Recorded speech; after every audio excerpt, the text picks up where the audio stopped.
and learning to play with my teammates, so taking advantage of what other people are good at.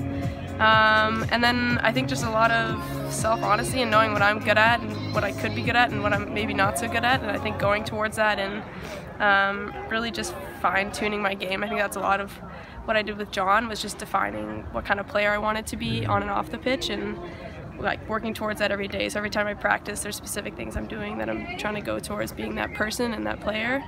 So really just explicitly growing, I think, for me, and then translating that onto the field. I think I find a lot of inspiration in my teammates and how they're getting better on the field and off the field, and like people exploring like yoga or meditation, or people going back to school, like little stuff like that, I think, and even like, I don't know, inspiration from the coaching staff and the work they do.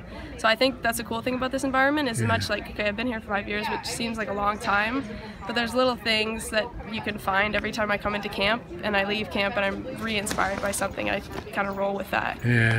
So it's constantly changing, which is good, because if it was the same, then I think it would get harder to be motivated. And it's the same thing at school. When I go back to school, I have people who are very good at certain things who can push me in certain aspects. So I think that's why I like surrounding myself with different high-level people, like different passionate people, because it makes it easy for me to get inspired, I think. Like I said, I'm surrounded by good, passionate people, that it makes it easy to enjoy myself, and I have teammates who want to do extra work with me, and classmates who I can study, like, you know what I mean? I have like a good group of people.